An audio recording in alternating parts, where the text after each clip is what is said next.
Hey guys, Loyal here.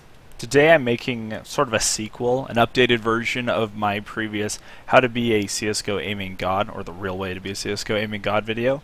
And in this I'm just going to be talking about the new methods that I've incorporated into my playstyle as I've improved over the past year of the game. I'm currently on a pretty decent team. We're not professional, but we do have a good standing. We're in the ESEA Intermediate Division, if you know what that is. And if not, you can look that up. And we're currently undefeated. We're 16-0, and we're going into playoffs, so hopefully we'll be doing well. And that team is Tyrant Gaming. So, basically, there's some decent things in my last video, but I want to try to make it shorter and make it more concise and give better advice. So today, I'm going to be talking mostly about rifles, since that's what I know best about, and I'll touch briefly on pistols as well. And then not only that, but I'll quickly talk about your mouse and your internet. So some people in the comments mentioned they don't have a good mouse or they don't have a good internet connection that hinders their ability to aim. That's very true. I'd recommend for getting a good mouse, there's plenty of good companies out there that make good mice. There's SteelSeries, Razer, Logitech. I'm currently using a Zowie EC2A. All these companies make really good mice that you can use to improve your game. Just pick one up. A good one usually costs around $40 to $50. Just go with a good company, a good brand, and you'll find a good mouse. If you have any questions specifically about that, don't be afraid to message me and I'll see if I can get back to you. Be going for the sensitivity itself, a good DPI to usually run your mouse at, and you can change that usually in your mouse software, is around 400 to 800. I currently use a 400 DPI.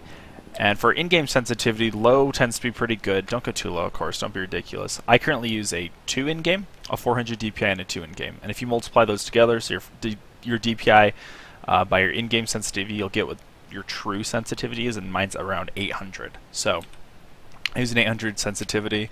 Hiko, for example, uses higher. He uses, I believe, around a little under 1600, I believe.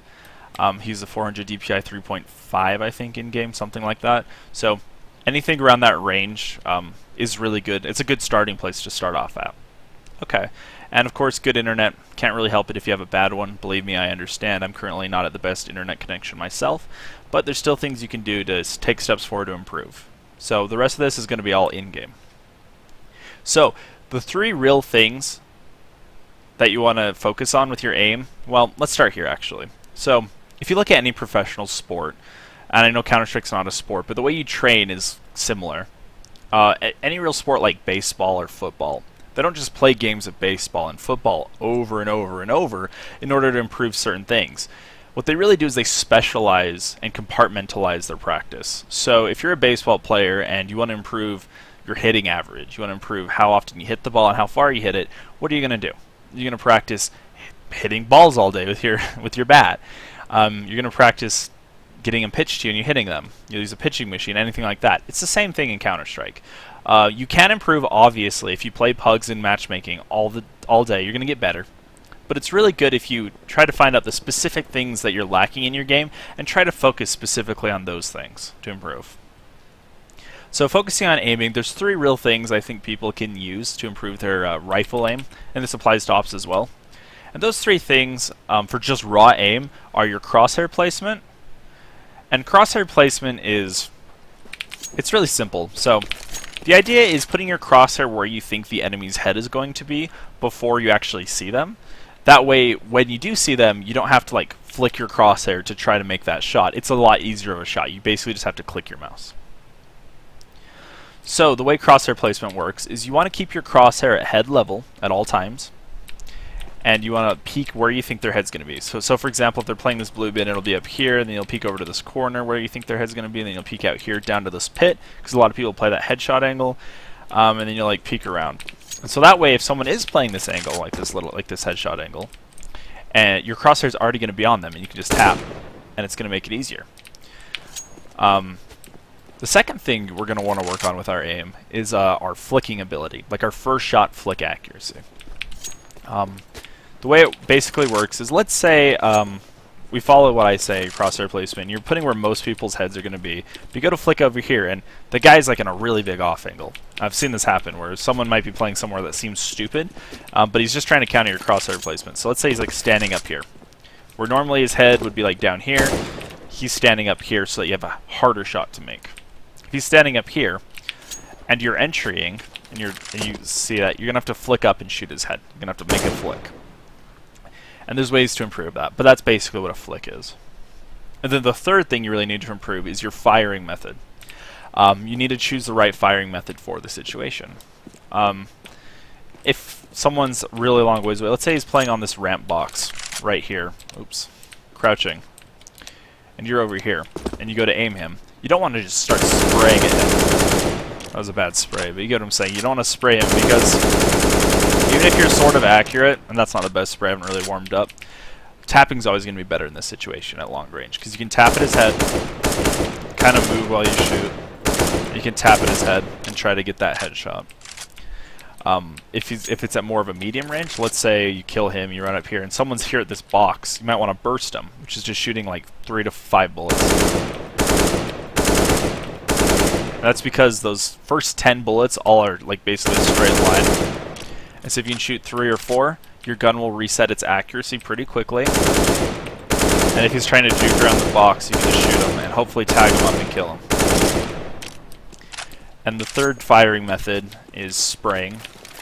Let's say you're like holding this headshot angle in like an after plant, for example, and the counter-terrorist runs up to about here, and you peek him. If he's really close, you might just want to spray him. You might just try to aim at his head. Try to spray him. I don't have the best spray right now, again. But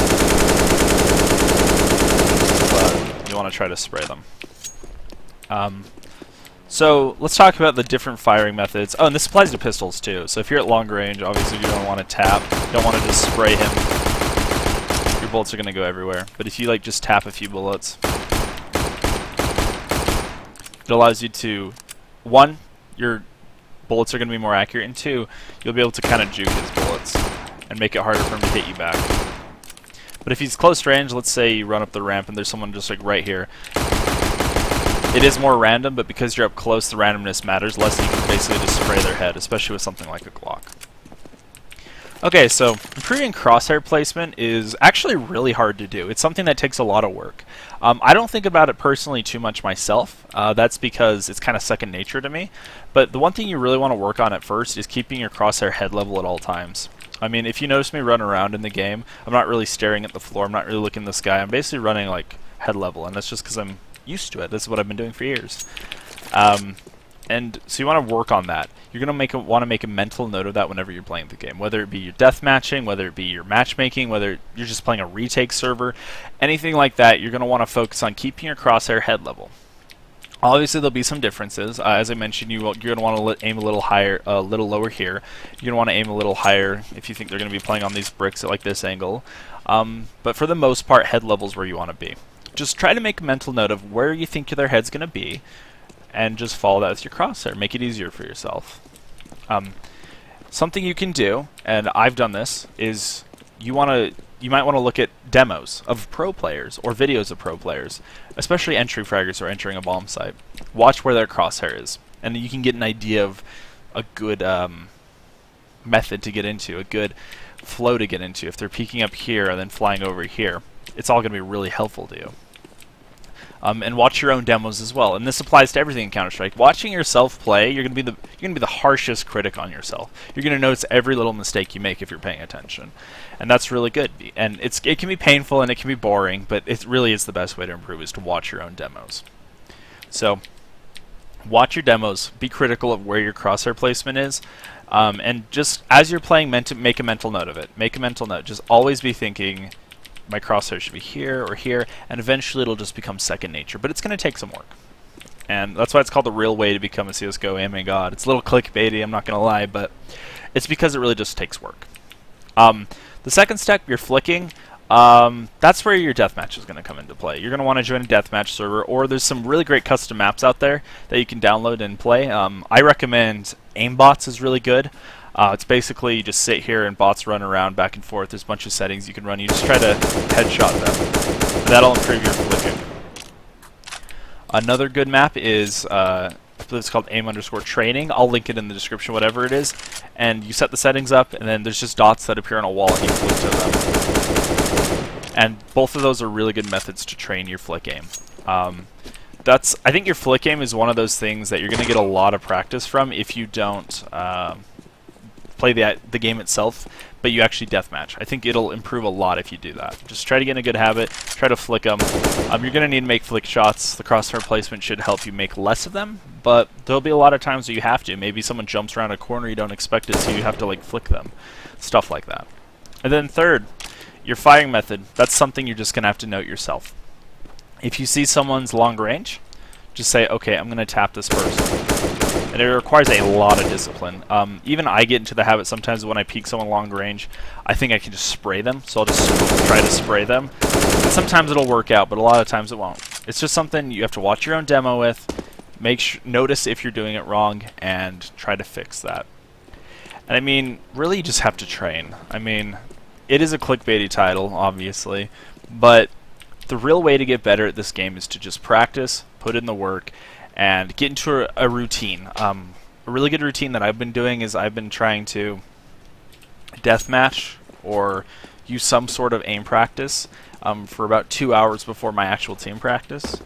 That way I'm warmed up, I can contribute to the team, and it helps your long-term muscle memory as well. Eventually it'll get to a point where it just feels second nature. I barely think about my aiming nowadays. And that's really it. I mean, just practice. What I'd recommend doing is finding a schedule and sticking to it. Be realistic with yourself. If you're busy and you work full-time and you're going to school and all this stuff, just try to get 1 or 2 hours in of aim practice a day. If you're really serious about getting better, it'll help a lot. If you have a lot of time, do it more. I'd recommend deathmatching an hour or 2 a day. And that'll improve a lot. And while you're playing a game, just make mental notes. Watch demos. Get better. And really, that's it. There's not much else to it. So, that's it. So, check the links below for my sponsors. Shoutouts to Game Tyrant, AOC Monitors for sponsoring us. And use my G2A code if you want to buy any games. So, thanks again, guys. Links are down below to the maps and my social media. Have a great day, and hopefully this video is more helpful and shorter. Have a good one.